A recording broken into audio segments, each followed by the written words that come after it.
In this video, we are going to see how we can use the same WhatsApp account on two different phones so that you can interact or you can message and receive message on both phones on the same account of WhatsApp. It's a pretty straightforward and simple process here, guys.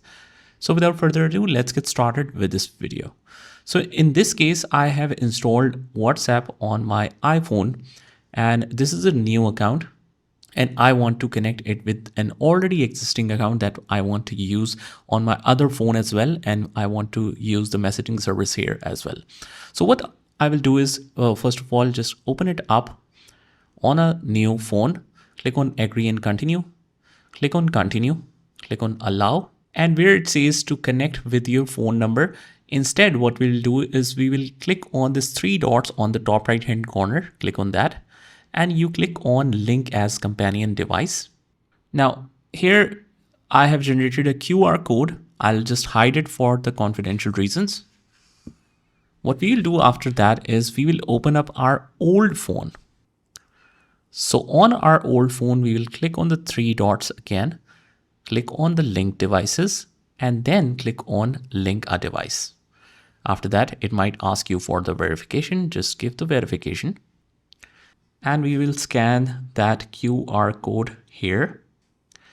And now you will notice that it says keep WhatsApp open on both devices, and it will connect you using the internet while your chat is loading. So just wait for it to complete. And now, as you can see, it says that it's active on the iOS device. Just wait for it to complete here as well.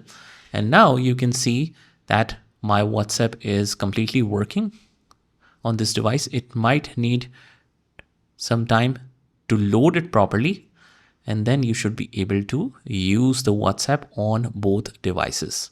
Let's actually test this. I'll just send message to this number. Let's actually open it up again.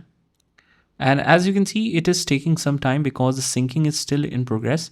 So just wait for it to sync properly, and then it should be connected properly with both phones. So this is how we do it. I hope you found this video helpful, and if you did, hit the like button and subscribe to our channel, and I will see you in the next one.